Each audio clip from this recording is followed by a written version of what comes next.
ایک دفعہ کا ذکر ہے کہ ایک ملک کا بادشاہ بہت ظالم تھا، ہر وقت عجیب و غریب فرمائشیں کرتا رہتا تھا۔ اس کی عوام اور خاص طور پر اس کا وزیر اس سے بہت تنگ تھا۔ وزیر ایک نیک دل اور عقلمند انسان تھا، جس کی وجہ سے ملک کے حالات کافی بہتر تھے۔ ایک دن بادشاہ کو ایک عجیب و غریب خواہش سوجھی۔ اس نے اپنے وزیر کو حکم دیا کہ مجھے ایک ایسا محل بنا کر دو جس کی تعمیر اوپر سے نیچے کی طرف کی جائے، اور اگر وزیر 10 دن کے اندر یہ کام شروع نہ کر سکے تو اس کا سر قلم کر دیا جائے۔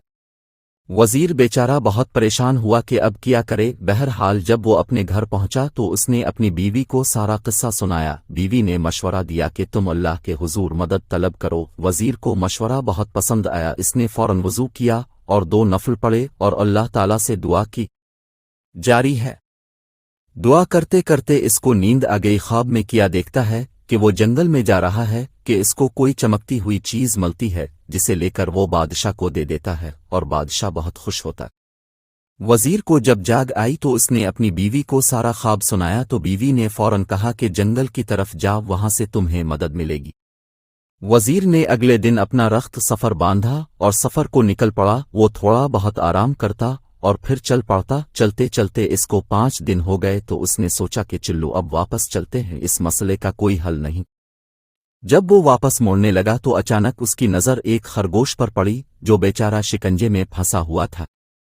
نیک دل وزیر نے فوراً شکنجہ سے خرگوش کو آزاد کرایا اور پھر واپس موڑنے ہی لگا تھا کہ اس کو ایک آواز آئی، یہ نیک دل انسان تمہارا بہت شکریہ۔ وزیر حیرت سے مڑا تو کیا دیکھتا ہے کہ ایک چھوٹا سا بونا کھڑا ہے جو بول رہا ہے۔ وزیر کے پوچھنے پر اس نے بتایا کہ اس کو ایک جادوگر نے خرگوش بنایا ہوا تھا اور شکنجہ کھولتے ہی جادوگر کا اثر زائل ہو گیا۔ وزیر نے اسے اپنی مشکل بتائی تو بونے نے اسے اپنے ساتھ چلنے کو کہا۔ چلتے چلتے وہ وزیر کو ایک غار کے پاس لے آیا اور اسے اندر جانے کو بولا۔ وزیر اندر گیا تو دیکھا کہ اندر ایک بزرگ عبادت کر رہے ہیں۔ اس نے انہیں سلام کیا اور اپنی مشکل بتائی۔ بزرگ مسکرائے اور کہا بیٹا کوئی مسئلہ نہیں، اور ساتھ ہی وزیر کو ایک طوطا دیا کہ اس کو اپنے ساتھ لے جاؤ، یہ تمہاری مدد کرے گا۔ وزیر نے ان کا شکریہ ادا کیا اور واپس اپنے گھر چل دیا۔ اپنے گھر جا کر اس نے اپنی بیوی کو سارا ماجرا سنایا تو وہ بھی بہت خوش ہوئی۔ اگلے دن وہ بادشاہ کے محل گیا اور بادشاہ کو کہا اب میرے ساتھ چلیں اور دیکھیں میں کیسے اوپر سے نیچے کی طرف محل تعمیر کرتا ہوں۔ وزیر بادشاہ کو ایک کھلی جگہ لے آیا جہاں بادشاہ نے نیا محل بنانے کو کہا تھا۔ اس جگہ مزدور اور مستری اور تعمیراتی سامان پڑا ہوا تھا۔ وزیر نے طوطے کو ہوا میں چھوڑا اور کہا چلو میاں مٹھو اب اپنا کام کیو۔ طوطا اڑتا ہوا کافی اونچائی پر چلا گیا اور آوازیں لگانی شروع کر دیں کہ اینٹیں پکڑو اینٹیں پکڑو۔